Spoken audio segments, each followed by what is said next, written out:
Avec Splatoon 2, la Nintendo Switch accueille un nouveau mastodonte, la suite d'un titre qui en aura titillé plus d'un lors de sa sortie sur Wii U.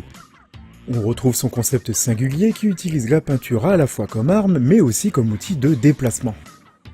En repeignant sol et murs, vous facilitez les mouvements de votre équipe et fondez sur vos adversaires pour leur mettre la misère. Mais comme toujours, le frag n'est qu'un bonus puisque le but du jeu, quel que soit le mode, est tout autre. Dans le mode principal Guerre des territoires, il s'agit de recouvrir l'arène de sa peinture plus que l'équipe adverse, par exemple. Les autres modes du premier Splatoon font leur retour comme les missions Bazookarp, les expéditions risquées et les défenses de zone, qui reprennent les classiques du genre à la sauce Splatoon.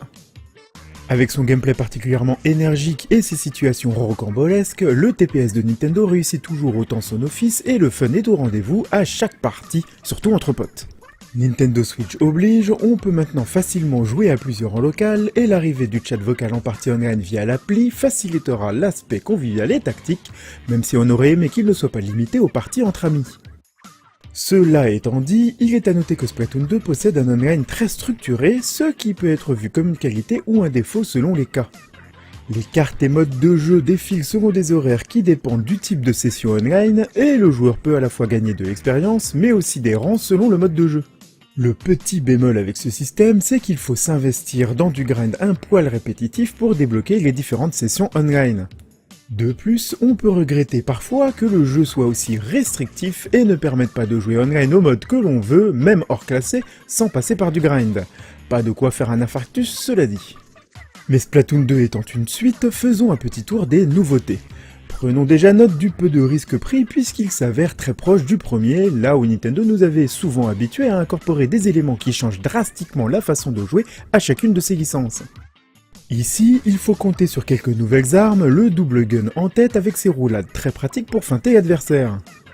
Le mode solo est aussi nouveau, bien qu'il ressemble comme deux gouttes d'eau à celui de Splatoon 1. Ça reste 5-6 heures de jeu supplémentaires avec des boss sympas et des artefacts cachés à trouver. Enfin, le plus gros ajout est sans doute le mode Salmon Run, une sorte de mode zombie avec des boss qui possèdent son propre système de rang avec des équipements à gagner. Par vague, il faut exterminer des poissons nocifs et ainsi récupérer des œufs histoire de gagner des points.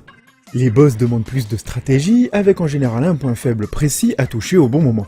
Fun surtout entre potes, le mode Salmon Run oblige le joueur à travailler en équipe et à bien connaître toutes les armes, ces dernières changeant automatiquement à chaque vague. Toutefois, espérons qu'il bénéficie régulièrement de mises à jour au fil des semaines pour entretenir la flamme, le concept pouvant s'avérer répétitif à la longue. Notez que comme pratiquement tous les autres modes, le Salmon Run n'est pas disponible tout le temps, mais seulement à des dates choisies par Nintendo.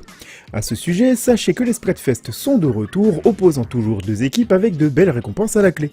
Bref, Splatoon 2 est une nouvelle fois du tout bon, et même si on aurait aimé un jeu en ligne un poil moins restrictif et une prise de risque plus prononcée, il reste une excellente addition à la ludothèque de la Switch. Si vous accrochez au concept, foncez les yeux fermés, mais si vous n'aviez pas aimé le premier ou si ce dernier vous avait lassé, ce n'est pas Splatoon 2 qui vous remettra dans le bain. À vous de voir.